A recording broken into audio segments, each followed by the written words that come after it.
오늘 본문의 말씀으로 새로운 세대, 새로운 예배라는 제목으로 말씀의 은혜를 함께 나누겠습니다. 지금으로부터 75년 전 1951년 추운 어느 겨울날이었습니다. 이때는 우리나라가 6.25 전쟁 중이던 그런 때였습니다. 미군을 포함한 유엔 군들이 전쟁에 참여해서 이 38선을 돌파해서 압록강까지 북진을 했었지만 이 중공군들이 개입하는 바람에 부득이하게 후퇴하지 않으면 안 되었습니다. 그것이 바로 일사후퇴인 것이죠. 아마도 계절적으로 보면 지금 이맘때라고 할 수 있겠죠. 연말 그 해가 바뀌는 그 말일이라 그런지 오늘 정말 춥습니다. 그렇죠? 그런데 강원도 그리고 더 올라가서 함경도 그리고 이 중국과 국경을 마주대고 있는 그 지역은 얼마나 추운지 모릅니다. 전쟁에서의 후퇴 작전은 이 진격하는 것보다 훨씬 더 어렵고 힘이 듭니다. 그리고 후퇴하면서 많은 희생이 따르기도 합니다. 많은 병사들이 후퇴를 하는 가운데 목숨을 잃기도 하고 또 추운 날씨에 동상과 각종 질병으로 고통당하기도 하던 그때에 잠시 중공군을 피해서 바위 틈에 은신하고 이 군인들이 이렇게 쉬고 있던 그런 때였습니다. 이 후퇴한다는 것이 정말로 비참합니다. 또 그런 추위를 경험해 보지 못했던 사람들에게는 이 적군의 이 총탄보다도 이 추위가 더 무서운 고통이었던 것이죠. 이때 한국 전쟁을 취재하기 위해서 왔던 한 기자가 있었습니다. 훗날 필리처상을 받았던 히킨스라고 하는 기자인데 중공군과의 전투로 인해서 몹시 지쳐 있던 미국의 그 해병 대원을 이렇게 취재를 하게 되었습니다. 기자가 찾아갔을 당시에 이 미군 병사, 이 해병 대원은 이 바위에 기대어서 쉬고 있었는데 꽁꽁 얼어붙은 콩을 이 소리내어 씹고 있었다고 합니다. 기자가 물었습니다. 만일 내가 하나님이라면 당신은 지금 어떤 소원을 빌고 싶습니까? 라고 질문했다고 합니다. 그때 이 해병 병사가 뭐라고 대답했냐면은 나에게 내일을 주십시오 라고 대답했다고 합니다. 이 말은 굉장히 유명한 말이 되었습니다. 이 히킨스 기자가 사진과 함께 이 미국 신문을 통해서 이 군인들이 이 얼마나 고통을 당하며 전쟁을 치르고 있는지 전쟁의 참상을 전하는 내용이었는데 이 병사가 말했던 Give me tomorrow, 나에게 내일을 주시오라고 했던 이 얘기가 온 국민들에게 크나큰 울림이 되었다고 합니다. 만약에 여러분 오늘 우리에게 미래가 약속되어져 있다면 오늘의 고통은 그리 큰 문제가 아니라는 그런 대답이지 않겠습니까? 지금 비록 적군에게 쫓기고 총탄을 피해 바위 뒤에 숨어 있고 제대로 더운 것을 먹을 수 없어서 얼어붙은 콩을 씹고 있지만 그러나 나에게 내일이 보장되어 있다면 오늘 이 고통은 얼마든지 이겨낼 수 있습니다 라는 그런 뜻이 그 안에 함축되어져 있는 것입니다. 여러분 오늘날 우리에게 필요한 것은 무엇입니까?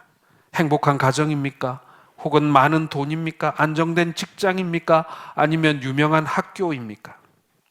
그러나 여러분 이 모든 것도 우리에게 내일이 없다면 아무 소용이 없는 것 아니겠습니까? 내일이 없다면 소망이 없고 소망이 없다면 지금을 살아가는 의미가 없기 때문에 그런 것입니다. 자, 그렇다면 여러분 오늘날 우리에게 필요한 진정한 소망, 진정한 내일은 무엇인가를 함께 살펴보기를 원합니다. 여러분 이제 몇 분 남지 않은 2025년도는요 사실은 이제 지나간 시간들입니다. 다시 내가 붙잡는다고 해도 붙잡을 수 없는 시간들이고요. 이 예배가 마치고 난 이후 지금 시간으로 봐서는 3분만 지나면 이제 해가 바뀝니다. 이미 흘러가 버린 시간인 것이죠. 지금 우리에게 중요한 것은 내일입니다. 그리고 내년입니다. 우리에게 주어질 새로운 시간들인 것입니다. 그 시간들을 우리는 어떻게 살아갈 것인가, 무엇을 붙들고 살아갈 것인가 하는 것입니다.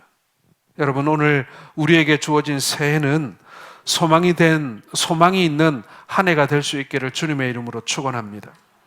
자, 오늘 본문의 말씀을 통해서 모든 사람이 소망을 갖습니다. 어떤 사람은 이 첫날 떠오르는 해를 보고 자신의 소망을 빌기 위해서 멀리 바닷가까지 가기도 하고 높은 산에 올라가기도 합니다. 중요한 것은 뭐냐면요, 소망이 있느냐 없느냐가 아니라 어떤 소망을 품고 살아가느냐, 그것이 아니겠습니까?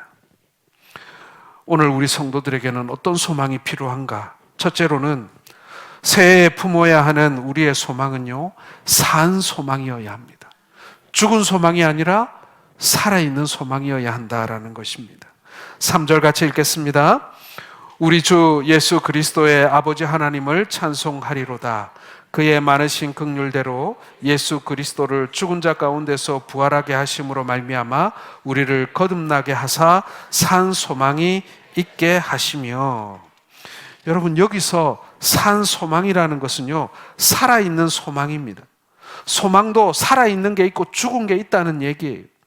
죽은 소망은 어떤 소망입니까? 바로 이 땅에 소망을 두고 살아가는 그런 소망이, 이 땅에 소망을 두고 살아가는 것, 그게 죽은 소망 아니겠습니까? 그러나 산 소망은 이 땅뿐만 아니라 하늘나라의 소망을 두고 살아가는 미래적인 소망이 바로 살아있는 산 소망이라고 말할 수 있는 것입니다.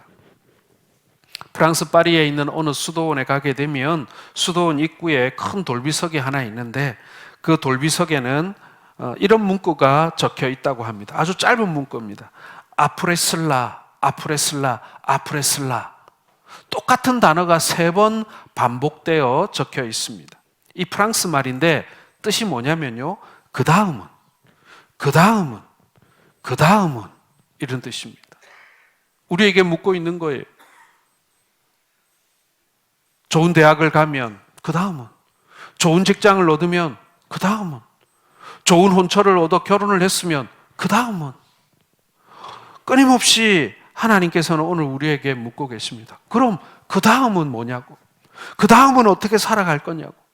우리가 손에 잡았다고 생각하고 성취했다고 생각하는 그 순간 그 다음은 어떻게 살아갈 거냐고 하나님은 오늘 우리에게 묻고 계시는 것입니다. 2025년도를 나름 보람있게 살았습니다. 그럼 그 다음은 2026년은 어떻게 살겠습니까? 여러분은 어떤 소망을 가지고 살고자 하십니까? 전에 제가 섬기던 교회에 집사님 한 분이 암으로 인해서 이제 시간이 얼마 남지 않은 그런 분이 계셨습니다. 호스피스에 이렇게 들어가 계셨는데 마지막으로 함께 예배하기 위해서 제가 가족들과 함께 찾아갔더랬습니다.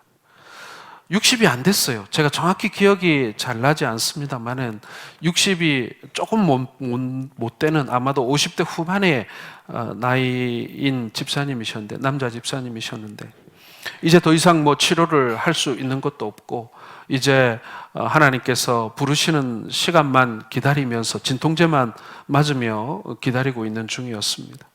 가족들이 얼마나 비통했겠습니까?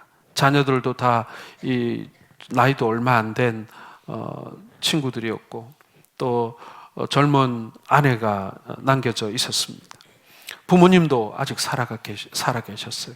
같이 예배를 드리는데 도리어 이분이 가족들을 위로하는 거예요. 내가 없더라도 어머니 아버지 잘 모시고 아이들 잘 돌보고 또 아이들에게도 엄마 잘 챙기라고 하면서 가족 한 사람 한 사람에게 당부의 말을 해주고 위로의 말을 해주는 거예요. 지금 모두가 다 이제 곧 이 땅에서의 삶이 끝날 그분을 위로하기 위해서 모였는데 거기에 간 모든 가족들과 교우들에게 위로를 해주는 거예요. 한마디씩 위로를 해줘. 저도 위로를 받았습니다. 목사님 좋은 목사님 될 거라고, 또 사역도 잘 하실 거라고. 제가 목사님을 이제 더 이상 볼 수는 없게 되겠지만 분명히 좋은 목회자가 되고 또 열심히 사역하실 것을 믿는다고 하면서 저에게 용기를 북돋아 주시는 거예요. 그걸 보면서 참 저도 큰 위로를 받았던 기억이 있습니다. 그리고 천국에서 우리 다시 만날 날까지 열심히 살자라고 하면서 가족들과 교우들 그리고 저를 위로했던 그 장면이 지금도 기억이 납니다. 그분에게는 누가 뭐래도 소망이 있었습니다. 이제 나는 끝났다. 나의 삶은 여기서 이제 끝났다 라고 생각하지 않은 것이 아니라 아직 나에게는 남은 시간들이 있고 하늘에 나의 소망이 있고 그리고 오늘 이 가족들과 함께 하고 있는 이 사람들을 내가 위로할 수 있다라는 소망에 금방 죽을 사람 같지가 않은 거예요. 얼마나 그 소망이 희망찬지 마치 자기 눈으로 지금 보는 것처럼 아이들에게는 열심히 공부해서 너는 네가 바라는 대로 훌륭한 사람이 될 거야. 네가 바라는 대로 그 일을 할 수 있을 거야 라고 얘기해 주는 그 모습이 마치 그 모습을 보고 있는 사람처럼 그 희망이 있고 소망이 있는 모습을 보면서 도리어 크게 위로받았습니다. 여러분, 우리 모두가 산 소망을 가지고 살기 때문에 여러분, 그리스도인의 이 죽음은 세상에서도 아름다울 수가 있는 거예요. 여러분, 담대하고 평안할 수 있는 것 아니겠습니까? 2026년도를 시작하는 우리 교회 모든 성도들, 여러분, 우리 모두에게 이러한 살아있는 소망이 있기를 주님의 이름으로 축원합니다. 여러분, 이 땅에서의 우리가 잠시 소망하고 있는 것들, 써버리면 없어질 것들, 내가 놓아버리면 사라지는 것들, 내가 그 자리에서 내려오면 잃어버릴 명성과 그리고 명예와 권력, 그거 다 죽은 소망 아니겠습니까? 돈도 마찬가지고 내가 써버리면 사라져 버리는 거예요. 내가 평생을 내가 다 쓰고 죽을 것처럼 얘기하지만 아니에요, 여러분. 대부분은 내가 아닌 다른 사람들이 그 돈을 써요. 그 모든 것이 죽은 소망입니다. 살아있는 소망이 아니라는 얘기죠. 유통기한이 아주 짧습니다. 사랑하는 성도 여러분, 2026년도에 품고 있는 우리의 소망이 죽을 소망인지 산 소망인지 우리가 다시 한번 점검해 보기를 원합니다. 여러분, 산 소망에 투자하시는 여러분들 되시기를 주의 이름으로 축원합니다. 두 번째로 여러분, 새해에는 하늘의 기업이 무엇인지를 체험하는 한 해가 될 수 있기를 바랍니다. 4절 같이 읽겠습니다. 썩지 않고 더럽지 않고 쇠하지 아니하는 유업을 있게 하시나니 곧 너희를 위하여 하늘에 간직하신 것이라. 여러분, 하나님은 우리에게 하늘의 기업을 있게 하신다고 말씀하고 있습니다. 여러분, 이 말씀은 하늘의 유산을 상속하는 상속자로 삼으셨다라는 말입니다. 그런데 그 하늘의 기업은 썩지도 않고 더럽지도 않고 쇠하지도 않는 것이라고 말씀하고 있습니다. 여러분, 세상에서 우리가 받는 많은 기업들, 아까 먼저 말씀드린 그 세상에서 우리가 소망이라고 믿었던 죽은 소망들은 시간이 지나고 나면 더러워지고 먼지가 끼고 녹이 스는 것이라는 거예요. 그러나 하늘의 기업은 이런 세상에서 받게 될 기업과는 비교할 수 없는 것이라는 겁니다. 문제는 여러분, 우리가 그것을 발견하지 못하고 있다라는 거예요. 사랑하는 성도 여러분, 저는 오늘 이 4절의 말씀이 2026년도를 준비하는 우리 교회의 표제 말씀으로 제가 정했습니다. 지금 왼쪽에 플랜카드에 나와 있듯이 오늘 설교의 제목과 같이 2026년도에 우리 교회 표제를 새로운 세대, 새로운 예배라고 지었습니다. 여러분, 왜 이런 제목을 짓게 되었겠습니까? 저는 교회 안에 썩지 아니하는 유업, 그리고 미래적인 미래에 우리가 꿈꾸게 될 살아있는 소망들이 모여 있는 곳이 저는 교회라고 생각을 합니다. 우리 교회가 어떤 교회가 되어야 할까?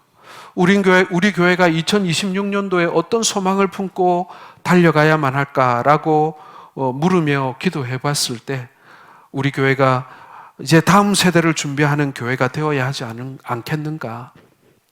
하나님 나라의 확장을 위해서, 그리고 하나님 나라의 이 썩지 아니하는 기업을 계속해서 우리의 후배들과 우리의 자손들에게 이어주고 물려주는 그런 교회가 되어야 하지 않겠는가 하는 것입니다. 여러분, 말은 우리가 다음 세대라는 말을 참 많이 하고 좋아합니다만은 사실은 많은 교회들이 다음 세대를 준비하는 것이 아니라 지금 우리 세대의 문제에만 몰입해 있다가 그저 그렇게 끝나버리는, 그리고 시간을 놓쳐버리는 것을 옆에서 안타깝게 많이 볼 수가 있습니다. 네, 저 역시도 어떻게 보면은 이제는 다음 세대가 아니라 지금 이제 지나가는 그런 세대가 저도 이제 되어버렸습니다. 우리의 후배들, 우리의 자손들, 우리의 아들, 딸들이 아름답게 가꾸어 갈 교회. 여러분, 우리 성동교회가 벌써 70 몇 주년이죠? 72주년? 이제 73주년이 되어가고 있습니다. 어떻게 보면은 사람의 나이로 보자면 우리 교회도 이제 노년기에 접어드는지도 모르겠습니다. 그러나 중요한 것은 횟수가 아니죠. 우리가 품고 있는 소망이 어떤 소망이냐에 따라서 우리는 여전히 젊은 교회일 수도 있고, 그리고 우리는 쇠퇴하는 교회가 될 수도 있다라는 것입니다. 저는 새로운 세대를 준비하면서 이것이 하루아침에 이루어진다고 그렇게 믿지 않습니다. 시간이 필요합니다. 그리고 노력이 필요하고, 그리고 기도가 필요합니다. 그래서 저는 3년의 시간을 나누어서 우리가 다음 세대를 준비할 수 있는 모판과 같은 교회를 우리가 준비해야 한다라고 생각을 합니다. 올해 이제 26년도가 되었습니다. 26년도 첫 해, 저는 새로운 예배를 우리가 준비해야 할 때라고 생각을 합니다. 교회 안에는 다양한 세대가 있습니다. 어린아이부터 시작해서 우리 노년의 어르신들까지 정말 다양한 세대들이 있는데, 그 다양한 세대들이 모두 똑같은 예배를 드릴 수는 저는 없다고 생각을 합니다. 하나 선포되어지는 하나님의 말씀은 동일합니다. 그러나 시대에 따라서, 세대에 따라서 문화가 달라지고 예전이 달라지고 예배의 모양들이 조금씩 바뀝니다. 그래서 저는 우리 교회 안에 우리 어른들이, 그리고 우리 장년들이 오래전부터 몸에 익어왔고, 그리고 우리가 여전히 은혜 가운데 드려지고 있는 그런 예배를 정통적인 예배, 클래식한 예배라고 저는 얘기하고 싶고요. 그리고 우리의 지금 어린 세대들이 공감할 수 있고, 그리고 더 하나님께 가까이 나아가서 예배할 수 있는 그런 예배의 또 형태가 또 존재한다고 생각을 합니다. 저는 그것을 넥스트 예배, 다음 예배라고 저는 부르고 싶습니다. 그래서 저는 우리 교회 안에 클래식 예배와 넥스트 예배가 같이 공존하는 예배가 되었으면 좋겠다. 그래서 우리가 주일날 1부, 2부, 3부로 드려지는 이 세 번의 예배 중에 1부 예배를 넥스트 예배로 하고 2부 예배를 클래식 예배로 하는 이런 형태로 우리가 예배를, 우리 세대 간의 예배를 특화해서 그 서로 다른 예배지만 한 교회 안에서 함께 좋아하는 그런 세대를 공감하는 예배들이 우리 교회 안에 세워지기를 바라는 것입니다. 이렇게 해서 여러분, 젊은이들이 더욱더 깊이 공감하는 예배, 그리고 하나님의 말씀에 깊이 나아갈 수 있는 그런 예배를 또 만들어 가자라는 것입니다. 그리고 우리 장년들은 지금껏 우리가 함께 드려왔던 이 은혜로운 예배, 그리고 은혜로운 예전과 찬양들을 그대로 우리는 또 더 아름답게 또 가꾸어 가도록 그렇게 해야 되지 않겠습니까?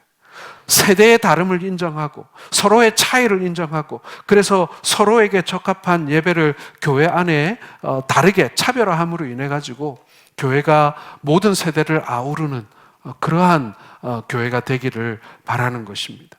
저는 이것이 어느 한 세대에게 희생을 강요해서 젊은 사람들한테 맞춰라, 아니면 젊은 사람들한테는 어른들에게 맞춰라 라고 강요하지 않고 서로의 세대에 맞는 그러한 예배가 우리가 만들어질 수 있다라고 생각을 합니다.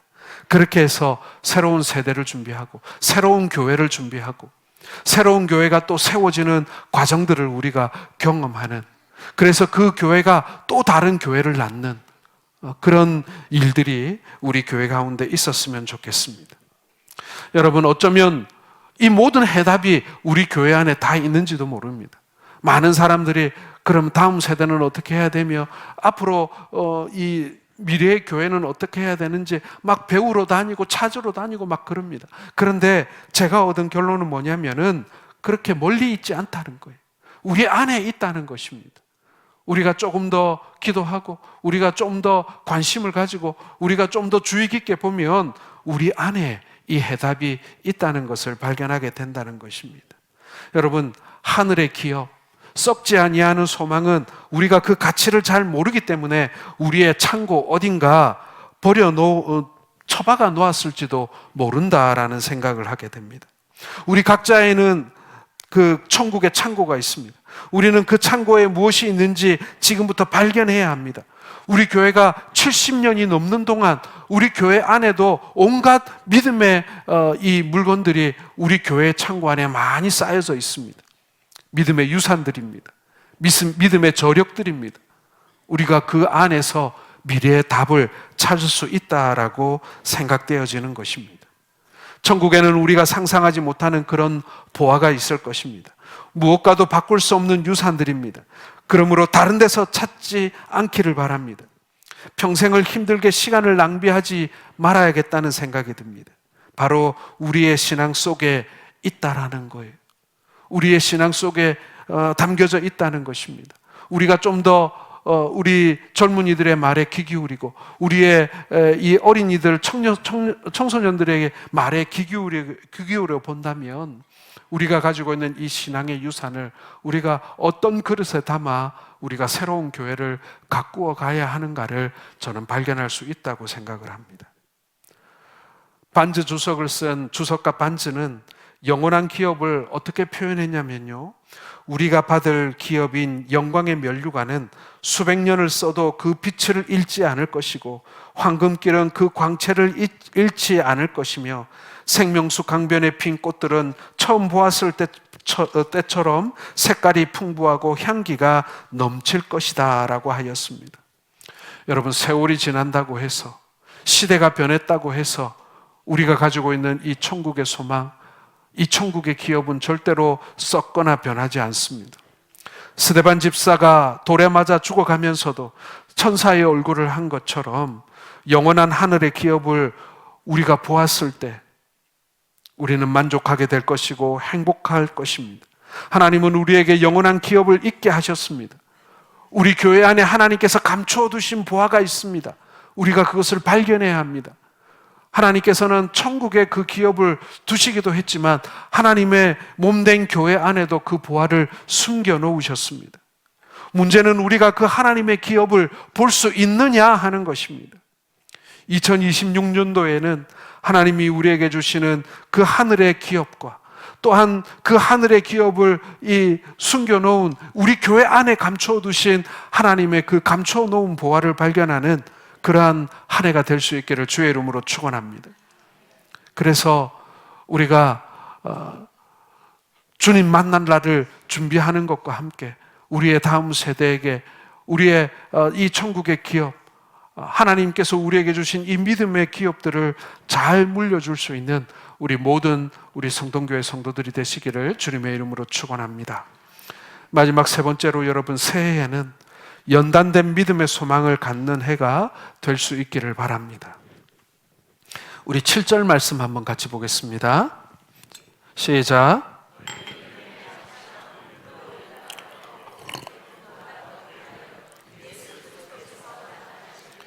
칭찬과 영광과 존귀를 얻게 할 것이니라.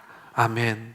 여러분, 우리가 소망을 가지고 산다면 여러분, 우리에게는 반드시 시련이라는 과정이 따라오게 되어 있습니다. 믿음의 시련인 것이죠. 그러나 이 시련으로 연단하시는 이유는요, 더 좋은 것을 주시기 위한 하나님의 계획이심을 믿으시길 바랍니다. 이사야 48장 10절을 같이 읽겠습니다. 보라, 내가 너를 연단하였으나 은처럼 하지 아니하고 너를 고난의 풀무 속에서 택하였노라. 하나님이 우리를 연단하신다는 것을 깨닫고 여러분, 인내하실 수 있기를 바랍니다. 로마서 5장 4절 말씀에 인내는 연단은 소망을 이루는 줄 알미로다 라고 말씀했습니다. 독일에 가면 여러분 중세 시대에 지어놓은 성들이 정말 많습니다. 뭐 저렇게 큰 성당과 성들을 어떻게 저렇게 많이 지어놨을까 싶을 만큼 오래된 그런 고성들이 많이 있는데, 그 성들 가운데 두 성곽의 탑 끝을 여러 가닥의 철사줄로 연결해 놓은 곳이 있습니다. 왜 그런 것을 만들어 놨을까? 그런데 이 종탑이 그리고 이 성이 유명해지게 된 것은 바로 그 여러 가닥의 철사줄 때문이었습니다. 보통 여러분 바람이 불 때 우리 전신주나 아니면은 이 전선이 있는 곳을 지나가면은 바람이 세게 불면 어떤 소리가 납니까? 예, 그 전선에 이 바람이 스쳐가는 휘파람 소리 같은 그런 소리가 들리지 않습니까? 그런데 그 성에는요, 여러 가닥의 철사를 다른 굵기로 다른 방향으로 이렇게 배치를 해놨는데, 바람이 불 때마다 그 철사들이 각각 다른 소리를 내는 그런 철사줄이 있는 거예요. 그래서 바람이 불 때마다 희한한 음악 소리가 나는 것입니다. 가장 아름다운 화음이 날 때는 언젠가? 겨울날 거센 폭풍이 불어와서 그 줄들을 사정없이 휘몰아칠 때 가장 아름답고 가장 멋진 화음의 음악이 들린다고 합니다. 사랑하는 성도 여러분, 이와 같은 일을 우리는 실제 삶 속에서 경험할 수 있습니다. 그것은 고난과 역경의 폭풍이 혹독하게 몰아칠 때 우리는 가장 풍성한 하나님의 자비와 은혜를 체험하게 될 줄로 믿습니다. 비록 그것이 고난의 소리일 수도 있고, 그리고 아픔의 눈물의 소리일 수도 있지만, 그것이 여러분 우리 주님 안에서 가장 아름다운 찬송이 되고 아름다운 노래가 되게 할 수 있는 분이 바로 우리 하나님이시다라는 것입니다. 여러분, 그러므로 이제 새로운 한 해 2026년도에는 이 연단된 믿음의 소망을 가지고 주 안에서 인내하고 승리할 수 있기를 주님의 이름으로 축원합니다. 여러분, 2026년도가 25년도보다 좀 경기도 더 좋아지고 좀 더 이 살기 좋은 그런 한 해가 되기를 바라고, 좀 다들 아이도 잘 안 낳는다는데 아이도 좀 많이 낳고 말이죠. 그리고 각 가정마다 이 잘 풀리지 않고 꼬이고 묶여있던 일들이 좀 풀렸으면 좋겠고, 작년보다 올해가 좀 더 건강했으면 좋겠고, 우리에게 다 이런 여러 가지 소망들이 있는 줄로 압니다. 그러나 여러분, 새로운 한 해에는 우리가 좀 더 잘 보고 잘 듣고, 그리고 주님 앞에 많이 나아갈 수 있는 그런 한 해가 되었으면 좋겠습니다.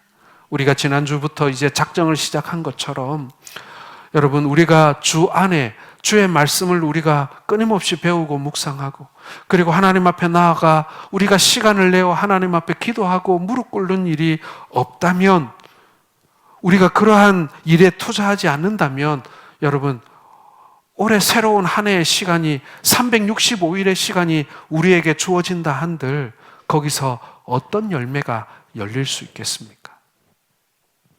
하나님과 함께하는 시간을 통해야만, 그 하나님과 함께하는 시간이 있어야만, 하나님의 음성을 듣는 시간, 하나님 앞에 나아가 엎드리는 시간이 있어야만, 여러분, 내년 이맘때, 내년도 송구 영신 예배를 우리가 드리는 그때에 우리에게 하나님께서 주신 그 열매를 우리가 비로소 세어보고 만져보고 경험하게 될 줄로 믿습니다.